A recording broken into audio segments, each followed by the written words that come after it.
Non, mais des années et des années, sans jamais écouter un message sur la puissance des paroles. Jamais, pas une seule fois. Donc, j'attristais le Saint-Esprit tout le temps. Je disais des choses qui entravaient complètement les anges qui, d'après la Bible, sont envoyés pour aider les héritiers du salut. Je disais des choses qui les empêchaient complètement de m'aider. Je ne savais pas ce que je faisais parce que personne ne me l'avait dit. Maintenant, il y a probablement des personnes ici ce soir qui n'ont jamais entendu parler de ce que je vais vous enseigner. Beaucoup d'entre vous en ont déjà entendu parler, mais une des choses les plus difficiles, sinon la chose la plus difficile à laquelle nous sommes confrontés tous les jours, c'est d'essayer de contrôler notre bouche.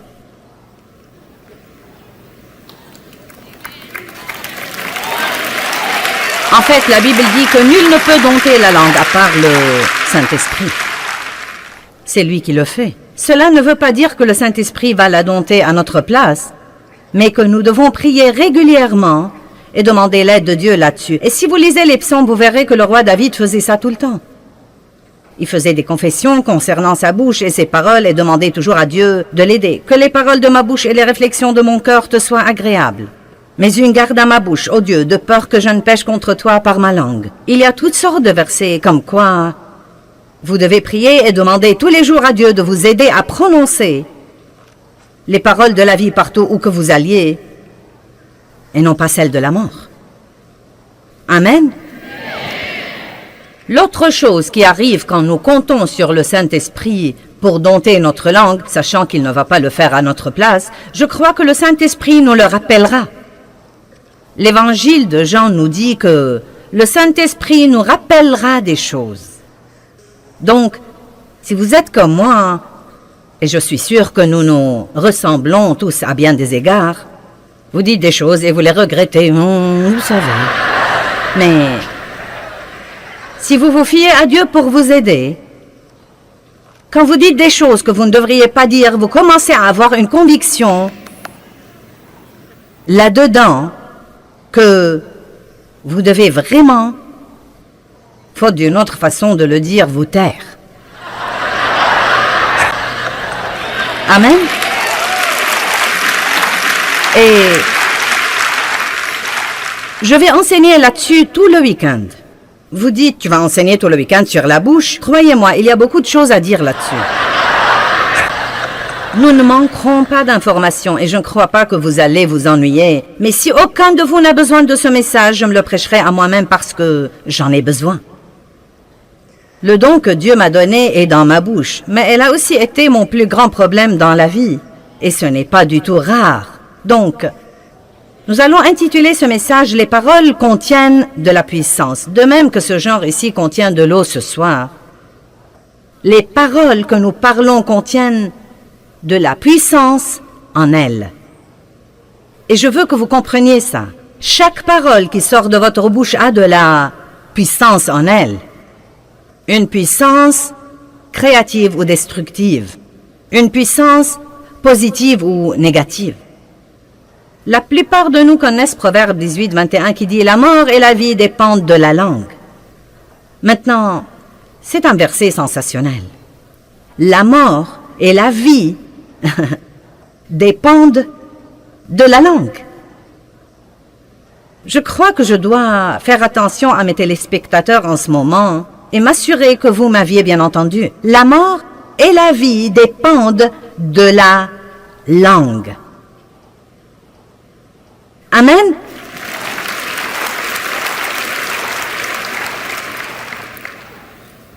Et la Bible dit que... Elle nous dit en fait que nous mangerons du fruit de nos paroles,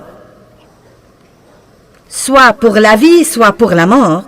Donc vous mangez littéralement vos paroles. Elles sortent de votre bouche, passent à côté de votre visage, entrent dans vos oreilles et descendent au-dedans de vous.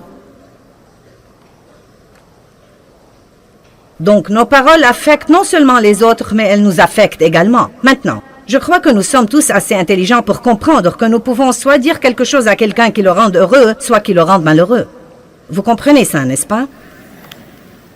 Mais je veux aussi que vous compreniez, nous allons focaliser ce soir sur les paroles elles-mêmes et non pas sur la manière dont nos paroles affectent les autres, ce dont nous parlerons plus tard. Mais je veux vous parler en fait ce soir de l'effet de nos paroles dans le royaume de l'esprit, parce que c'est un domaine auquel nous ne pensons que rarement. Je me souviens, il y a plusieurs années, il y a très longtemps que j'étais dans une situation difficile et je travaillais pour des gens qui étaient difficiles à vivre. Je ne sentais pas qu'ils me traitaient comme il faut. Et plusieurs personnes au travail avaient le même problème que moi. Et donc nous sommes tombés dans le même piège dans lequel tombent les gens, bien que nous soyons chrétiens et... Vous savez, yak yak yak yak yak yak yak yak yak. Je n'arrive pas à croire ça, et ce n'est pas juste, et ce n'est pas équitable, et blablabla. Donc Dieu a commencé à s'occuper de moi, et à s'occuper de moi, comme quoi je devais arrêter ces commérages, que je devais arrêter la médisance et le rapportage, et que quand je sens qu'on me traite injustement, je ne dois pas courir le raconter à 3 autres personnes et les provoquer pour qu'elles me racontent les injustices qui leur arrivent, et pour que nous puissions en parler ensemble. Donc, vous savez, Dieu s'est occupé de moi plusieurs fois et je me suis un peu disciplinée. Mais quand j'ai fini, j'ai dû me repentir de mes commentaires négatifs et de mon attitude négative. Et je me suis dit que c'était drôle car je me préparais à prêcher là-dessus. Vous savez, le diable aurait aimé que je culpabilise trop pour monter en chair et prêcher là-dessus, mais je ne supporte pas ces trucs, donc je vais vous le dire carrément. Vous savez, je dois combattre ça comme tous les autres. Est-ce que tu as dit que personne ne t'aime? Non, mais des choses stupides, vraiment stupides. Donc, nous devons tous écouter ceci, et nous devons tous aller de l'avant. Et, puis-je vous dire quelque chose? Quand nous disons des choses que nous ne devons pas dire, nous devons les considérer comme n'importe quel péché et nous en repentir. Et c'est quelque chose que tant de gens ne font pas, parce que ce n'est pas un oup. Ce n'est pas un contretemps dans la vie. Je vais vous montrer ce week-end que si nous ne repentons pas et nous ne couvrons pas ce péché du sang de Jésus, nous ouvrons une porte au diable dans bien des cas.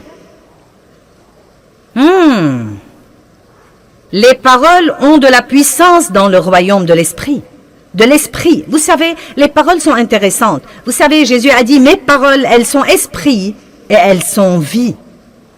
Donc, les paroles opèrent dans le royaume de l'esprit car vous ne pouvez pas les voir. Et pourtant, elles ont un effet.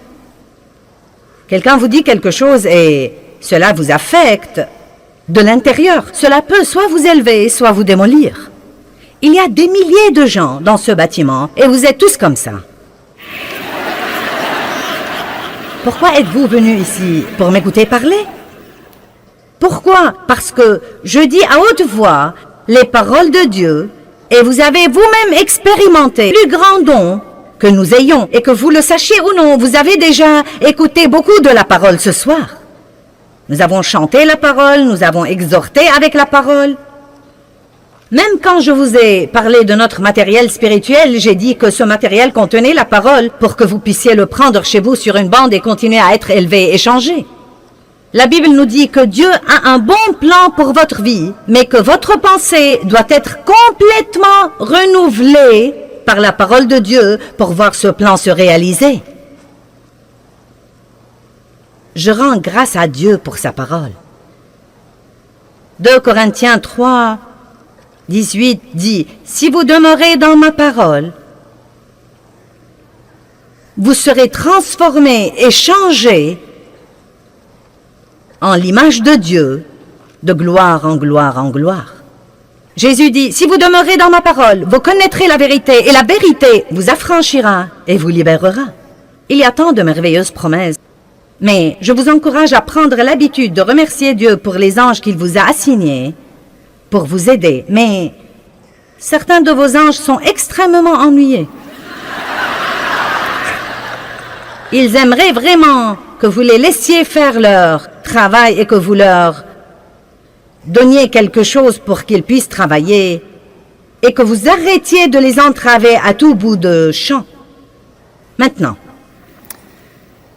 Psaume 103, 20. Bénissez l'Éternel avec amour, avec reconnaissance, vous ses anges, qui êtes puissants en force et qui exécutez ses ordres en obéissant à la voix de sa parole. Maintenant, qu'écoutent les anges, à votre avis? La parole de Dieu. À quoi prêtent-ils l'oreille? Qu'est-ce qui les touche? Qu'est-ce qui les motive? Qu'est-ce qui les incite à travailler? Non pas les murmures, non pas les plaintes, non pas le ronchonnement, non pas les critiques, non pas les commérages, non pas le rapportage. La parole de Dieu. Ils prêtent l'oreille à la parole de Dieu. Hébreux 1,14 dit que ces anges ont été donnés par Dieu à tous ceux qui ont hérité le salut. Que tout le monde dise, c'est moi. Maintenant, est-ce que vous comprenez ce que je dis? Si vous voulez que vos anges vous aident, vous devez leur donner quelque chose pour qu'ils puissent travailler. Et donc, la meilleure chose que nous puissions faire si nous avons des ennuis, c'est de dire « Je crois la parole ». Je crois que la parole de Dieu est vraie, que ses promesses sont vraies.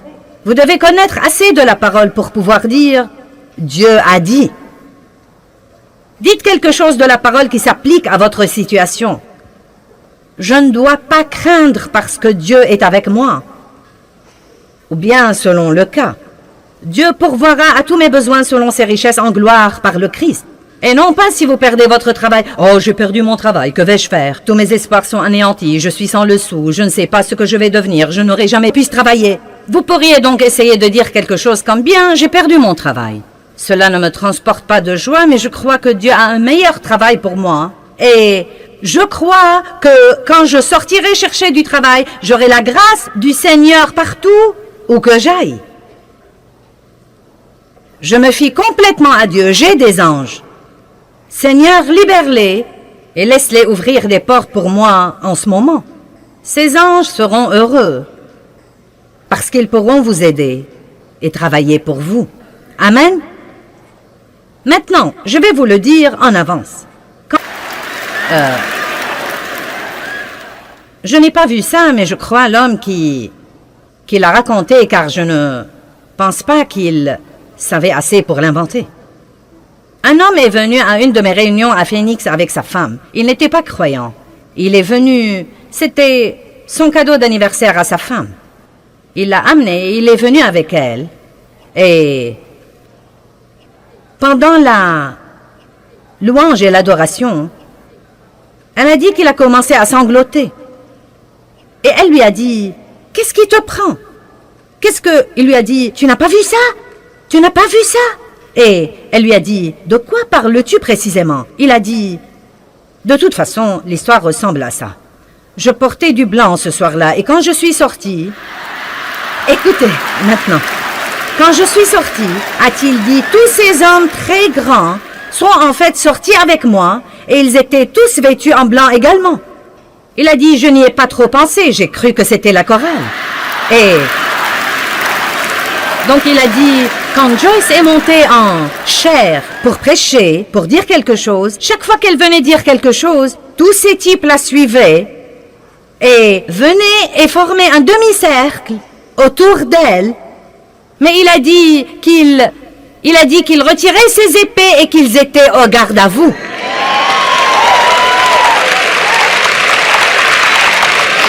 Pendant que je prêchais.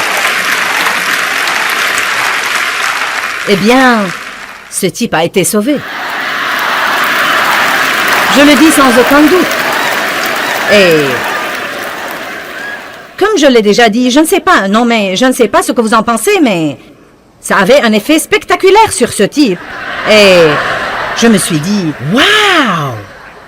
Bon sang, si seulement nous pouvions nous rendre compte que nous ne sommes pas seuls, que nous ne sommes pas tous seuls, et que Dieu a dit, ne craignez pas parce que je suis avec vous, où que vous soyez, et je... Bon Dieu!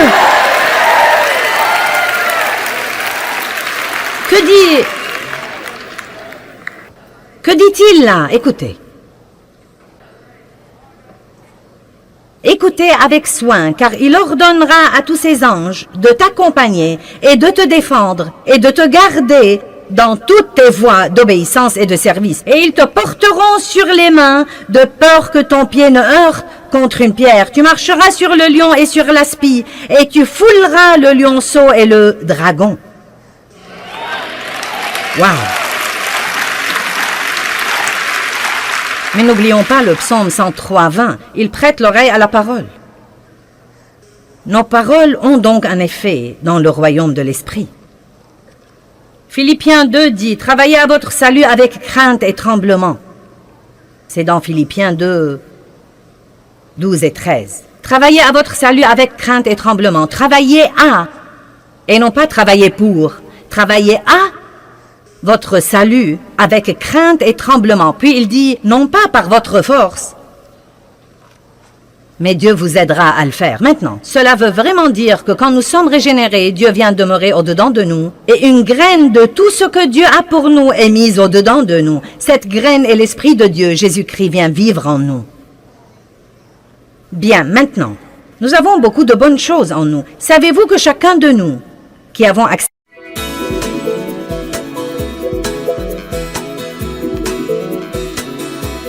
Aujourd'hui, dans notre programme, je veux vous expliquer comment la prière simple peut vous aider à surmonter les problèmes les plus compliqués.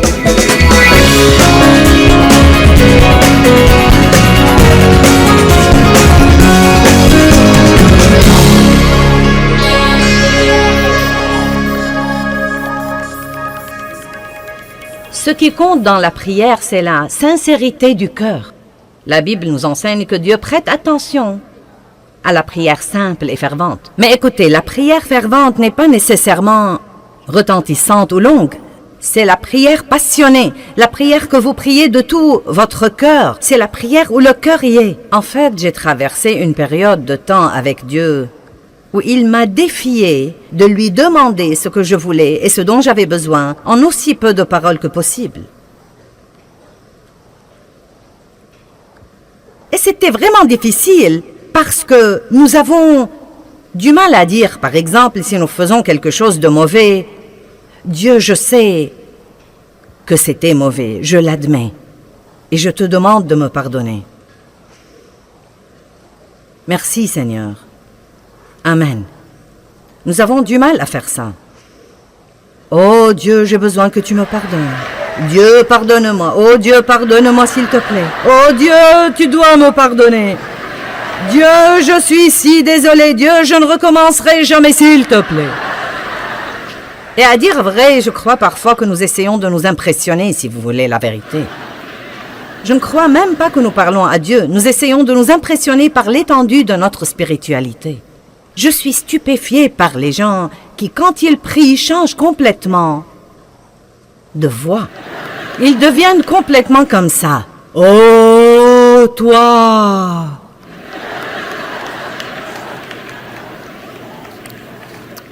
Donc, je ne sais pas ce que vous en pensez, mais la prière est une conversation avec Dieu.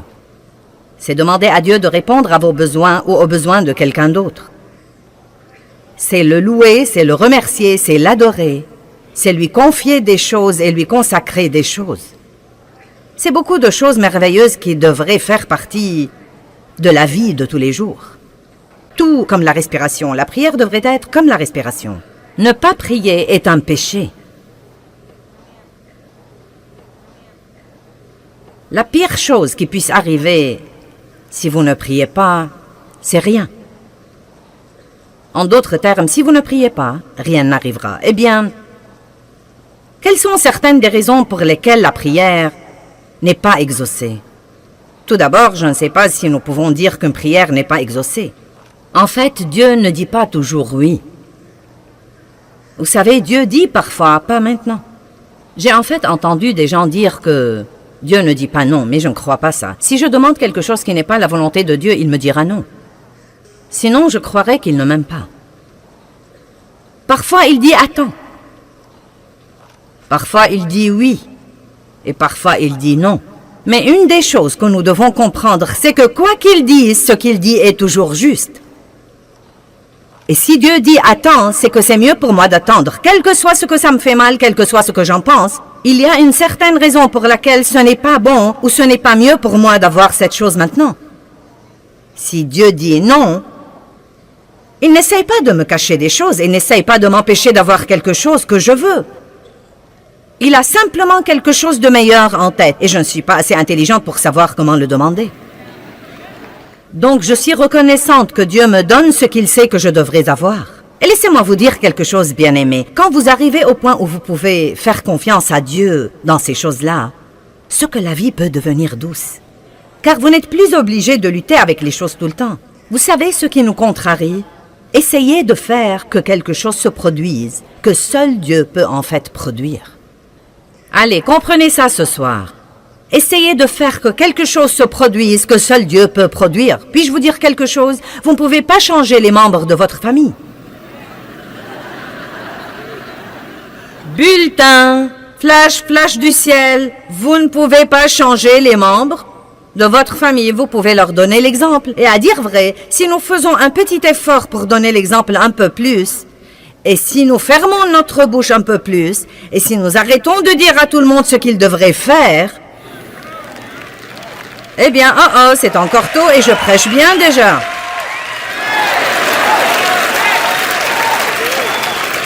Non, mais la Bible dit que la femme ne peut pas gagner son mari par la parole. Mais elle peut le gagner par sa conduite pieuse et par son attitude pieuse également. Amen. Certains d'entre vous ont entendu parler de Smith Wigglesworth, qui était un grand pasteur. Il était plombier et il a fini par devenir pasteur. Mais bien avant de devenir pasteur, il avait une femme pieuse et il était méchant avec elle au plus haut degré. Il ne voulait pas qu'elle aille à l'église, mais elle y allait quand même. Elle disait qu'elle n'allait pas abandonner sa relation avec Dieu et sa communion avec les autres croyants. Et il l'enfermait dehors. Et quand elle revenait à la maison, la porte était fermée et elle se couchait dehors et s'endormait. Et le matin, il avait mauvaise conscience. Il lui ouvrait donc la porte et la laissait entrer. Elle lui disait « Bonjour, Smithy » et elle lui préparait son petit déjeuner. Je sais ce que j'aurais fait, ça n'aurait pas été « Bonjour, Smithy ».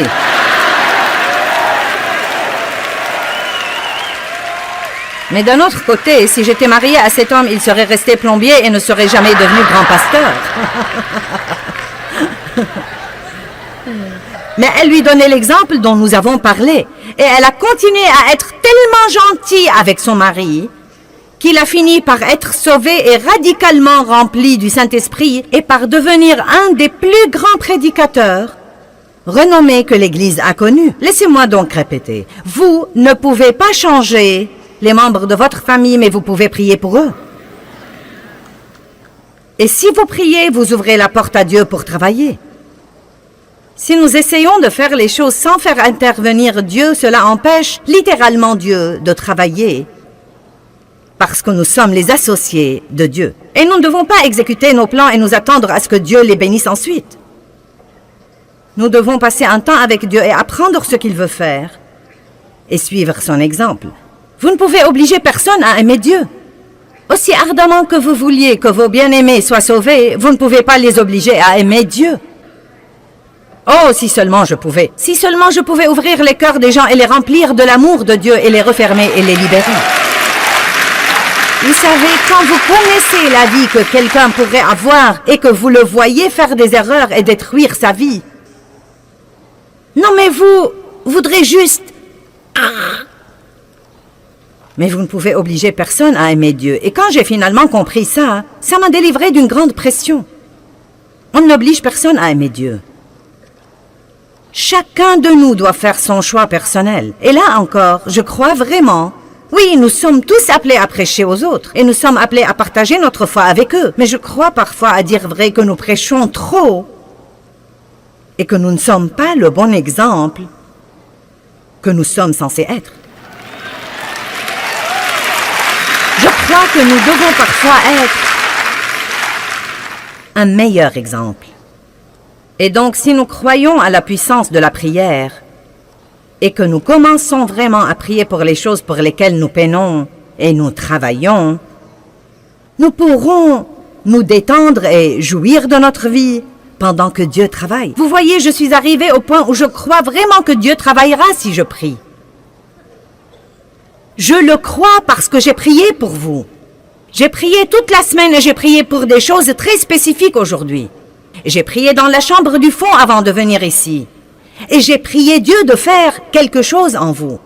J'ai prié pour la guérison. J'ai prié Dieu de guérir les cœurs brisés. J'ai prié Dieu de vous encourager. J'ai prié Dieu de vous enseigner quelque chose. Je veux que vous tombiez profondément amoureux de Dieu. Et donc, je crois que pendant que je suis là-haut pour utiliser le don que Dieu a mis en moi et pour faire ce que je sais faire, Dieu travaille en vous. Et peu importe si vous avez l'air de vraiment changer, ça n'a pas d'importance pour moi. Vous savez, si vous me dites que vous changez ou pas, je crois de tout mon cœur qu'un dépôt a été fait en vous et que vous allez voir les résultats d'être là. Je crois ça et je suis heureuse parce que je le crois.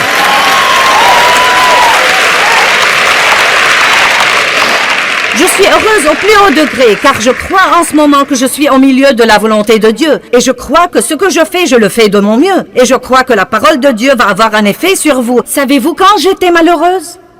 Quand je venais ici et pendant que je prêchais, j'observais les visages des gens qui sont dans la salle. Quelqu'un faisait...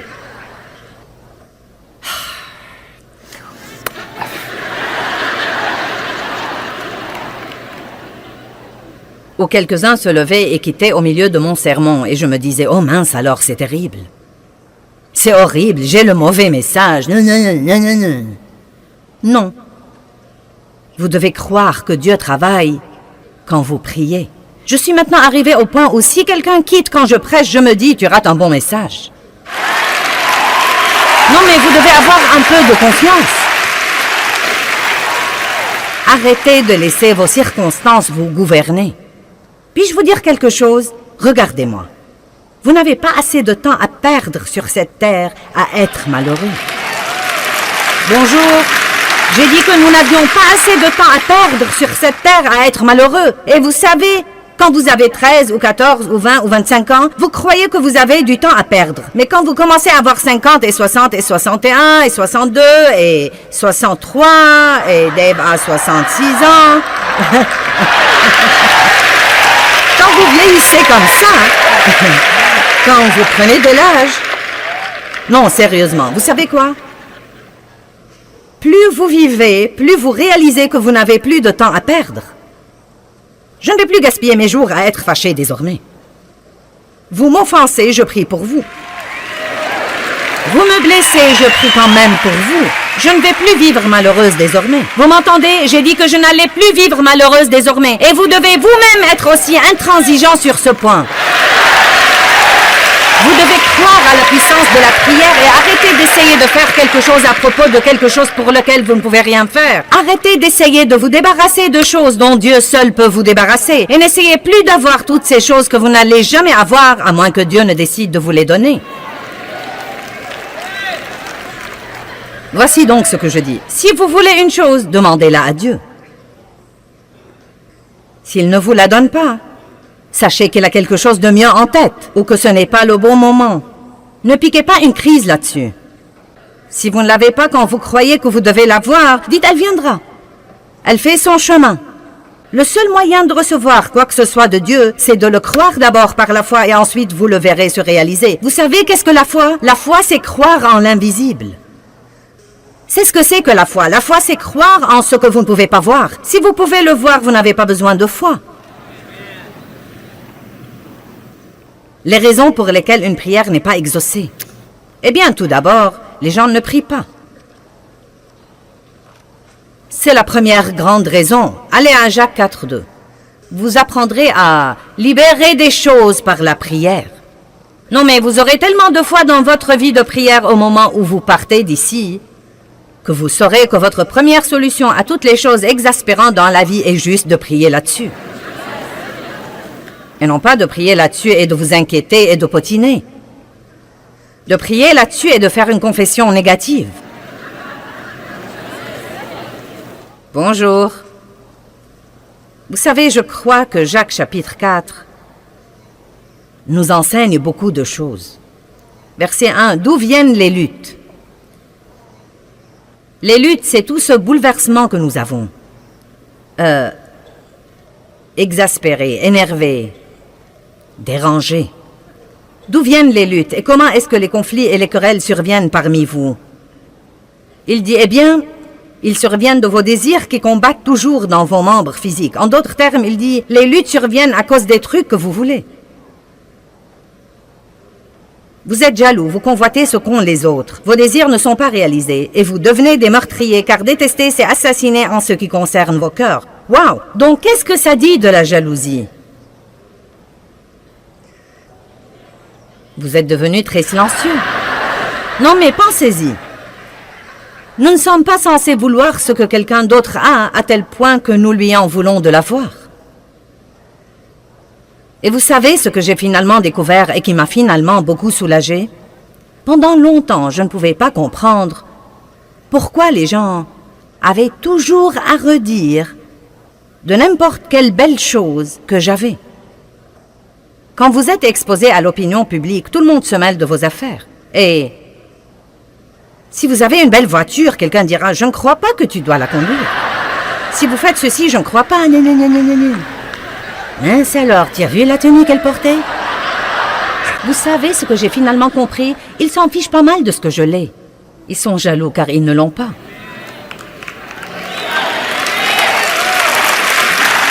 Et il en va de même pour vous savez? Vous achetez une jolie maison, et certains de vos amis seront jaloux et me diront de vous. C'est juste parce qu'ils veulent une maison comme vous, mais ils ne savent pas comment s'y prendre pour l'avoir. Il dit ici, d'où viennent les luttes? Qu'est-ce qui nous garde vexés? Je n'ai pas le temps d'être contrarié par ce que quelqu'un d'autre a. Nous n'allons pas comparaître devant Dieu à la place des autres. Chacun va comparaître devant Dieu et rendre compte pour lui-même. Chaque homme comparaîtra devant Dieu et rendra compte pour lui-même. Nous ne devons pas nous inquiéter de ce que quelqu'un d'autre fait ou ne fait pas, ou de ce qu'il possède.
Ou ne possède pas, ou de ce qu'il dépense, ou ne dépense pas, ou de ce qu'il a, ou n'a pas. Car nous n'allons pas répondre de lui. Nous nous épargnerons d'ennui si nous nous occupons de nos affaires. Vous brûlez de jalousie et de colère et vous n'avez pas le contentement et le bonheur que vous voulez. Vous avez des querelles et des luttes. Et franchement, il y a environ 20 ans, la phrase suivante a changé ma vie. Vous ne possédez pas parce que vous ne demandez pas. Quel beau verset! Vous ne possédez pas parce que vous ne demandez pas. Et je me suis rendu compte, ce jour-là, il y a une bonne vingtaine d'années, quand je lisais ce verset et que j'étais une jeune chrétienne et une jeune ministre, frustrée, et j'essayais de faire que toutes ces choses se produisent, et elles ne se produisaient pas, et j'essayais de faire grandir mon ministère et de faire ceci à mon mari et cela à mes enfants et quelque chose d'autre aux autres. Je me fâchais contre les gens parce qu'ils n'ont pas aimé ceci ou cela. Et c'était un soulagement pour moi d'entendre Dieu dire « Tu n'as pas parce que tu ne demandes pas. Tu essayes de faire que quelque chose se produise au lieu de me le demander et de te fier à moi pour avoir les meilleures choses qui soient. » Allons à Ésaïe 65.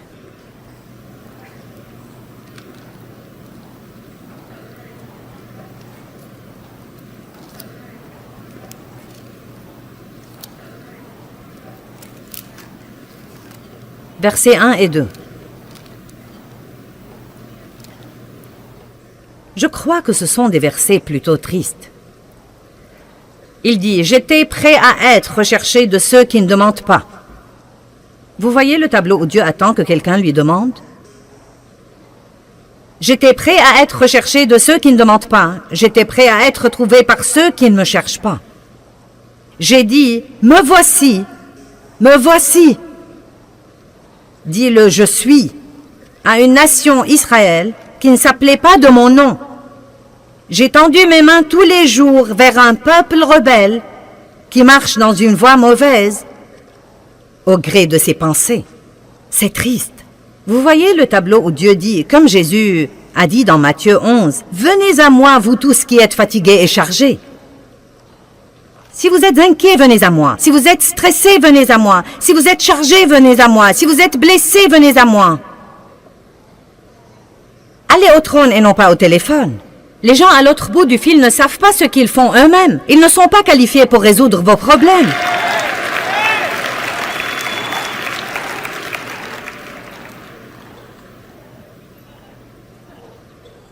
N'est-ce pas un verset génial? J'étais prêt à être recherché de ceux qui ne demandent pas. J'ai dit, me voici, me voici. Mais personne ne m'a cherché. Dieu est un bon Dieu. Hébreux 11:6 dit, sans la foi, il est impossible de plaire à Dieu. Et celui qui s'approche de lui doit croire deux choses, que Dieu est et qu'il est le rémunérateur de ceux qui le cherchent diligemment. Dieu est un bon Dieu. Il attend pour vous faire des choses. Mais vous devez les lui demander. Ne vous fâchez pas contre votre patron qui ne vous donne pas la promotion que vous voulez. Avez-vous jamais pris la peine de la demander à Dieu? Peut-être que ce n'est même pas ce dont vous avez besoin. Qui sait, peut-être que Dieu essaye de vous faire quitter ce travail stupide de toute façon pour aller travailler ailleurs.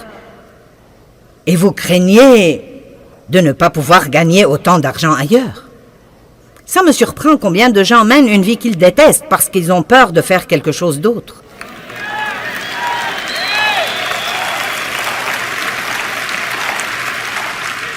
Voici un bulletin du ciel, je l'ai juste reçu. Vous ne pouvez pas suivre le Saint-Esprit et ne pas être heureux. Si vous décidez de suivre le leadership du Saint-Esprit, vous êtes censé être heureux parce qu'il ne va pas vous mener à la misère. Il va vous mener à la justice, à la paix et à la joie dans le Saint-Esprit parce que le royaume de Dieu, c'est ça. Ça alors, le psaume 2:8 dit « Demande-moi et je te donnerai les nations pour héritage. » Demande-moi et je te donnerai les nations. Ce n'est pas pour moi, je ne suis qu'une ménagère. Ce n'est pas pour moi, je ne suis qu'un mécanicien de camion. Ce n'est pas pour moi, je ne suis qu'un éboueur. Eh bien, vous savez quoi? Ce sont tous des travaux très importants. Mais mince alors, vous pouvez prier pour les nations et vous pouvez prier Dieu de vous donner vos voisins et de vous donner les nations. Si vous n'allez pas prier des prières hardies, vous n'allez jamais rien avoir de Dieu. Vous pouvez avoir un peu, car si vous priez pour un peu, vous pourriez avoir un peu. Mais je préférerais prier pour beaucoup et en avoir la moitié plutôt que d'avoir le peu. Pourquoi donc ne pas prier hardiment? C'est la deuxième raison que j'ai ici pour laquelle les gens croient que leurs prières ne sont pas exaucées ou ne sentent pas que la prière produit grand-chose dans leur vie. C'est que les gens ne prient pas hardiment. Eh bien, Dieu, si tu me fais juste ceci. Dieu, si tu me fais juste cela. Je ne veux pas exaspérer personne, j'essaie juste de donner un coup de pied à une vache sacrée, là. Si vous vous écoutez prier ou si vous écoutez tous les autres prier, les gens utilisent constamment le mot « juste ». Dieu, si tu peux juste nous aider. Dieu, si tu peux juste nous oindre. Dieu, si tu peux juste répondre à ce besoin. Dieu, si tu peux juste être là avec nous. Et cela m'a dérangé un jour et j'ai cherché le mot « juste » et il veut dire à peine assez pour se débrouiller. C'est ce qu'il veut dire, à peine assez pour se débrouiller. Mais écoutez-moi, non mais même en le sachant, j'ai vraiment du mal à l'enlever de mes prières. Et je crois que c'est cette attitude innée en nous comme quoi Eh bien, ne vous avisez pas de trop demander à Dieu. Eh bien, Dieu, veux-tu me pardonner juste cette fois? Pourquoi ne pas dire, Dieu, pardonne-moi cette fois, et demain j'aurai besoin que tu me pardonnes encore une fois? Car c'est bien la vérité, et Dieu la connaît déjà. Pourquoi ne commençons-nous pas à être des gens réels avec un Dieu réel qui sait tout sur nous? Devinez quoi? Vous ne surprenez pas Dieu, il savait ce qu'il aurait quand il vous a appelé. Je dis toujours, après que Dieu m'ait appelé au ministère, il n'a pas regardé Jésus une semaine plus tard pour lui dire « Oh non, maintenant qu'allons-nous faire ?» Je me rappelle la femme à qui j'ai parlé dans le magasin. Elle était employée là. Et je lui posais des questions sur sa rémunération. Touches-tu une commission ou un salaire? Comment est-ce que ça marche? Et elle m'a dit, eh bien, en fait, je touche un salaire. Mais elle a dit, je dois faire mon quota pour garder mon travail. Je lui ai dit, ça va pour toi? Elle a dit, non, en réalité, je suis très effrayée en ce moment, je n'ai pas fait mon quota. Et on m'a déjà réprimandé 2 ou 3 fois. Eh bien, la femme était chrétienne, nous parlions du Seigneur. Elle m'a reconnu de la télé et donc nous parlions. Elle a été à l'église toute sa vie. Et je lui ai dit, tu pries Dieu de trouver grâce aux yeux des gens pour que quand ils viennent acheter des trucs ici, qu'ils viennent à toi pour se renseigner? Et elle m'a dit, eh bien, ce ne serait pas bien, n'est-ce pas?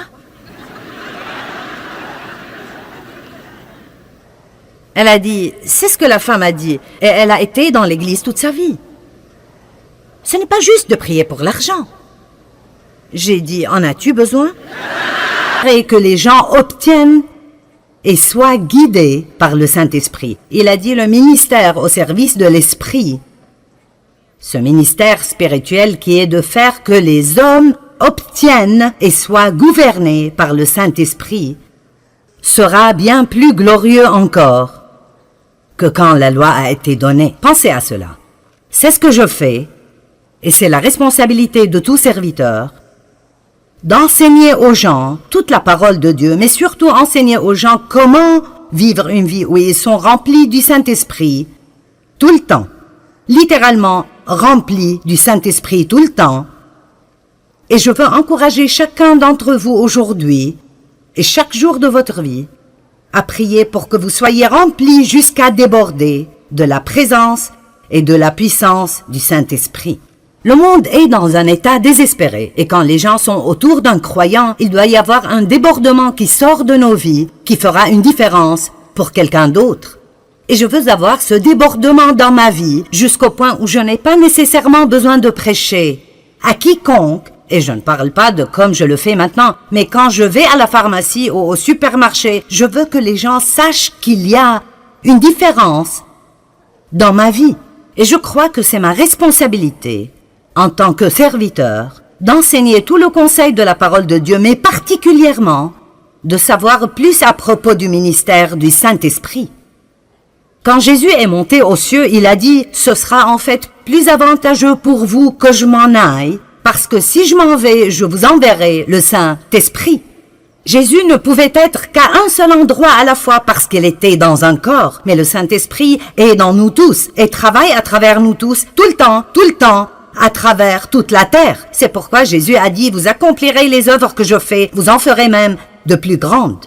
Chacun tout seul ne fera peut-être pas de choses plus grandes, mais nous tous, si nous travaillons ensemble comme un seul homme, nous pouvons faire de plus grandes choses parce que le Saint-Esprit est en nous tous et il travaille.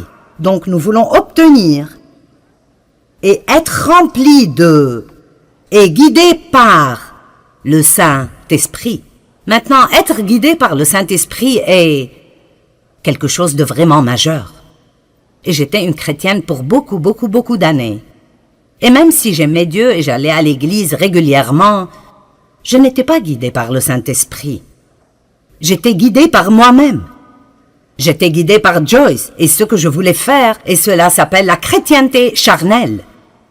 C'est de cela que Paul parlait quand il parlait à propos de personnes qui étaient charnelles. Mais quand nous apprenons comment être guidés par le Saint-Esprit nous guide hors de l'esclavage et dans la victoire. Il nous montre quoi faire quand nous avons des problèmes dans certaines situations. Il nous guide dans de grandes décisions spirituelles majeures et qui changent nos vies, et il nous guide dans les petites choses de tous les jours qui ne feraient probablement aucune différence pour quiconque d'autre que vous. Nous avons besoin d'avoir ce genre de relation proche avec le Saint-Esprit. Donc il dit, je veux que vous soyez remplis et guidés par le Saint-Esprit. Maintenant, 1 Thessaloniciens chapitre 5, versets 22, 23 et 24. Retenez ce qui est bon et gardez-vous de ce qui est mauvais sous quelque forme et quelque type que ce soit. Que le Dieu de paix lui-même vous rende entièrement saints, qu'il vous sépare des choses profanes, vous rende purs et entièrement consacrés à Dieu, et qu'il vous garde parfaitement esprit, âme et corps. Maintenant comprenez cela. Votre esprit, votre âme et votre corps, votre esprit, votre âme et votre corps, encore une fois, qu'il vous garde parfaitement esprit, âme et corps, afin que vous soyez irréprochables lors de la venue de notre Seigneur Jésus-Christ le Messie. Et le verset 24, celui qui vous appelle à lui est fidèle et digne de confiance, et c'est lui qui accomplira tout cela. Il accomplira son appel en vous bénissant et en vous gardant. Maintenant, je pense que si un jour nous ne serons pas en colère contre nous-mêmes, nous devons peut-être nous comprendre nous-mêmes un peu mieux que maintenant, parce que vous savez que vous pouvez vouloir deux choses différentes en même temps, l'une étant bonne et l'autre étant mauvaise. Et vous pensez, quel est mon problème maintenant? Je veux me lever et aller à l'église demain. Je ne veux pas me lever et aller à l'église demain. Je ne veux pas manger cette glace au chocolat. Je veux manger cette glace au chocolat. Je veux te pardonner. Je veux rester en colère contre toi tout le reste de ma vie. Eh bien, ce qui arrive est ceci. Ceux-ci sont nos petits amis aujourd'hui. Le corps, l'âme et l'esprit. Nous avons une petite lumière dans notre esprit. J'ai pensé que c'était plutôt génial. Alors, quand nous sommes nés de nouveau, cette partie de nous, la partie de l'esprit, qui est la partie la plus profonde de notre être, est rendue sainte. Nous sommes lavés à l'intérieur, parce que Dieu ne peut pas être quelque part qui n'est pas saint. Donc, pour qu'il vienne et pour qu'il vive en nous, il doit nettoyer l'endroit avant de pouvoir venir et y vivre. J'aime le dire ainsi, j'aime dire que lorsque nous sommes nés de nouveau, nous portons en nous la graine de tout ce que Dieu est. J'aime un Jean 3,9, il dit que nous recevons la semence divine du Dieu puissant. Nous obtenons une nouvelle nature. Dieu vient vivre en nous et nous avons littéralement tout ce dont nous avons besoin spirituellement pour grandir et être mature et être tout ce que Dieu veut que nous soyons. Alors il dit, je te sanctifierai, esprit. Mais quoi à propos de ce gars-là, l'âme? Mais qu'en est-il de... Vous voyez, nous l'avons bien habillé, n'est-ce pas merveilleux? Le corps. Et nous ne pouvions pas trouver de façon de le faire. Mais le corps aime se vêtir de tout cela et puis se regarder. N'aimez-vous pas cela? La moitié de ceci m'appartient probablement. Voici une petite étiquette qui dit « Je suis génial ». Et nous allons de « Je suis génial » à « Je suis stupide, je me déteste, je m'aime tellement », vous savez. Mais là, cette âme, je ne sais pas ce qui me serait arrivé si je n'étais pas arrivé à comprendre mon âme et la façon dont j'ai été façonné. J'ai appris ceci il y a beaucoup d'années en lisant des livres écrits par Watchman Nee parce que je n'apprenais vraiment cela nulle part alors. On me disait tout ce que j'avais et tout ce qui m'était disponible, mais rien de cela ne semblait marcher dans ma vie et je ne savais pas ce qui clochait. J'écoutais à propos des promesses de Dieu et de comment je pourrais avoir toutes ces choses par la foi, et je luttais si dur pour essayer d'appliquer chaque message que j'écoutais quand j'écoutais des enseignements.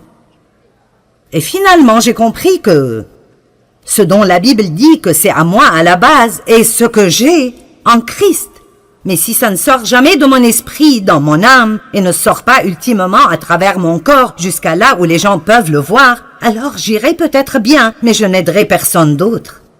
Je ne pourrai pas faire quoi que ce soit pour quiconque d'autre. Et alors ça m'aidait vraiment pour me comprendre moi-même, de réaliser que mon âme, et nous en avons tous une, et ma pensée, ma volonté et mes émotions. Votre âme vous dit ce que vous voulez, ce que vous pensez et comment vous vous sentez. Elle ne vous dit rien à propos de Dieu, elle vous dit tout à propos de vous-même. Alors, votre esprit peut vous guider et vous dire de vous lever et d'aller à l'église, ou de donner quelque chose, ou de demander pardon à quelqu'un, ou de donner une faveur à quelqu'un. Et dans cette partie, la partie de la nouvelle nature en vous, vous voulez vraiment le faire. Vous aimez Dieu et vous voulez le faire. Mais après, votre âme dit « Je n'ai pas envie de faire cela.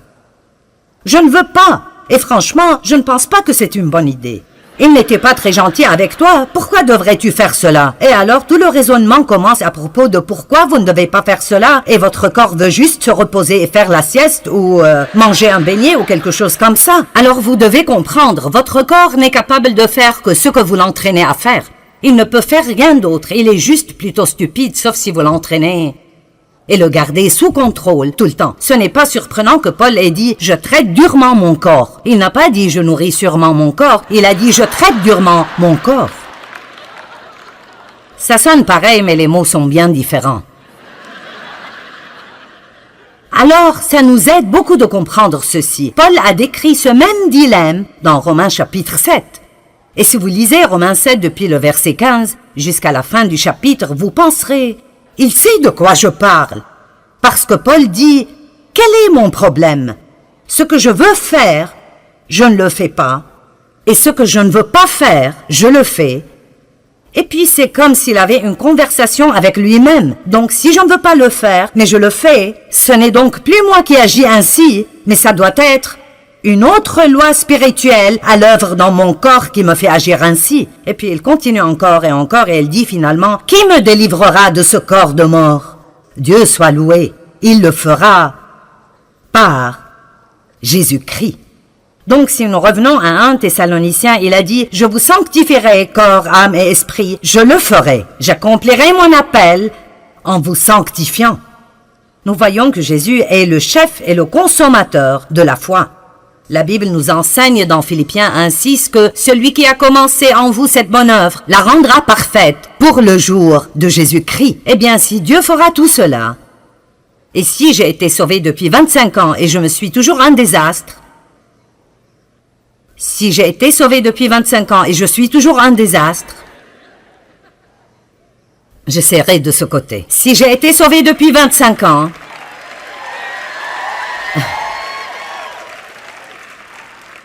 est-ce que quelqu'un sait de quoi je parle? Amen. Alors, quelque chose va mal. Donc, qu'est-ce qui cloche? Je veux dire, Dieu a promis qu'il le ferait. Mais si ça n'arrive pas, alors, quel est le problème? Eh bien, peut-être que vous ne savez pas comment vous appuyer sur la grâce de Dieu, ni comment vraiment dépendre de lui, ni comment recevoir sa grâce. Mais aussi, peut-être que nous ne coopérons pas avec et ne nous soumettons pas au Saint-Esprit. J'aime dire tout le temps que nous sommes les partenaires de Dieu. Dieu a sa part et nous avons la nôtre. Dieu ne fera pas notre part et nous ne pouvons pas faire la sienne. Amen. Dieu ne fera pas ma part et je ne veux pas faire la sienne. Et je me mettrais dans les beaux pétrins si j'essayais de faire sa part. Je veux dire, j'ai tellement essayé de changer Dave et ça n'a simplement pas marché. Amen. J'ai essayé de changer mes enfants et ça n'a pas marché non plus. Nous essayons toujours de faire des choses que nous ne pouvons pas faire au lieu de faire ce que nous pouvons faire et de laisser Dieu faire ce que nous ne pouvons pas faire. Ça s'appelle la confiance. Dieu veut que nous jouissions de cette aventure. Alors, quelle est notre part?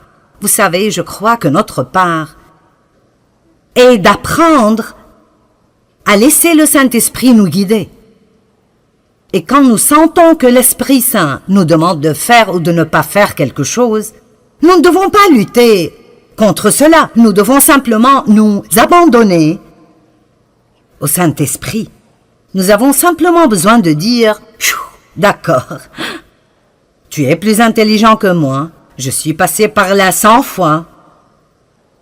Pourquoi est-ce que je continue d'insister à faire cela à ma façon et de passer par là une fois de plus? Pourquoi ne pas dire « tu es plus intelligent que moi, que tu sais ce que tu fais » et simplement abandonner? Mais nous sommes un peu têtus parfois. Ne sommes-nous pas un peu têtus parfois? Peut-être que ce n'est personne d'entre vous, mais je sais que je le suis. Le Saint-Esprit est l'agent de sanctification et quand la Bible parle de la sanctification, même si nous sommes déjà sanctifiés dans l'Esprit, il parle de notre sanctification totale. Totale. En d'autres termes, Dieu veut, je le dirais de cette façon, il ne veut pas juste être gardé dans cette boîte spirituelle. Il ne veut pas juste vivre dans cette petite boîte spirituelle où nous le laissons sortir le dimanche matin pendant 45 minutes et puis nous partons et le reste de la semaine, nous avons un autocollant sur notre voiture et une croix autour du cou, mais nous faisons exactement ce que nous voulons tout le temps. Ce n'est pas le but de Dieu pour nos vies. Son but est que nous nourrissions notre esprit de la parole de Dieu qui commence alors à renouveler nos pensées et puis cette parole commence à agir dans nos vies. Elle change nos pensées, elle change notre volonté et elle commence à contrôler nos émotions. Mais cela n'arrive pas sans que nous disions « Oui Seigneur, c'est ce que je veux dans ma vie ». Vous savez quoi? Dieu est un gentilhomme et il ne nous obligera pas à faire quoi que ce soit. Nous devons le vouloir. Et si vous étudiez le mot sanctification, c'est le même mot que sainteté. Et parfois, quand on parle de la sainteté, les gens sont un peu mal à l'aise. Mais la Bible dit que la sainteté est une récompense. C'est en fait une récompense. Quand vous vivez une vie sainte, c'est une récompense parce que vous ne vous sentez pas coupable et condamné tout le temps à cause de toutes ces choses que vous ne faites pas et que vous savez que vous devriez faire parce que Dieu vous a dit de les faire et vous ne l'avez pas écouté. Maintenant, vous avez des problèmes. Tout le monde reconnaît cette situation-là? D'accord. Tout le monde, bien sûr. Alors j'aimerais prendre la liberté ici de vous lire un peu de la définition du mot sanctification du dictionnaire grec Vine. Donc ce n'est pas quelque chose que je viens d'inventer. Ça vient des gens qui sont supposés savoir de quoi ils parlent. N'aimez-vous pas mettre le mot expert partout? Eh bien ceci vient des experts.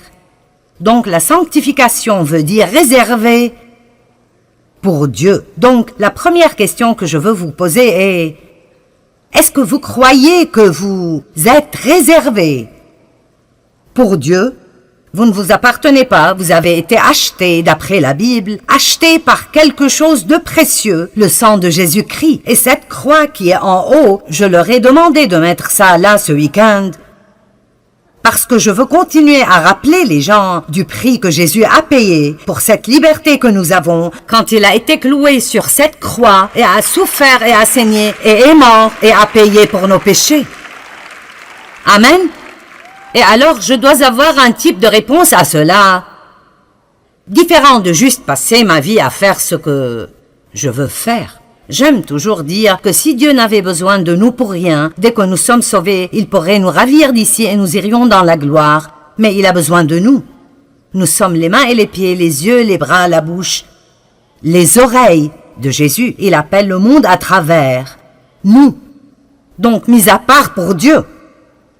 Et puis il dit le type de vie, ou comme j'aime l'appeler, le mode de vie, qui est approprié à ceux qui sont mis à part. Donc en d'autres termes, si nous sommes mis à part pour Dieu, alors il y a un mode de vie qui doit aller avec cela. Alors, nous ne pouvons pas juste aller à l'église et continuer à vivre avec un mode de vie profane et impie toute la semaine. Il y a un certain mode de vie que nous vivons. Si nous appartenons à Dieu, nous commençons à penser et à parler différemment. Nous commençons à agir différemment. Nous pardonnons aux gens qui nous ont blessés. Nous ne restons pas en colère contre eux. Nous ne gardons pas tout pour nous-mêmes. Nous apprenons en fait à nous réjouir dans le don. Nous sommes bons envers les gens. Nous voulons faire des choses pour les gens. Ça devient une marque déposée dans nos vies de voir combien de gens nous pouvons en fait rendre heureux. Nous ne sommes pas centrés sur nous-mêmes tout le temps en nous ayant nous-mêmes en tête. En fait, nous croyons que nous appartenons à Dieu et nous nous levons chaque jour pour dire « Dieu, me voici, montre-moi ce que tu veux faire pour moi aujourd'hui, montre-moi ce que tu veux faire à travers moi aujourd'hui, je ne m'appartiens pas, je t'appartiens à toi. » J'aime ce que Jésus a dit « J'ai préparé un corps pour vous. » Et c'est là où nous devons arriver. Nous sommes encore totalement remplis et inondés de Dieu, comme le dit Paul dans Éphésiens 3, 19, pour que vous soyez remplis jusqu'à toute la plénitude.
De Dieu.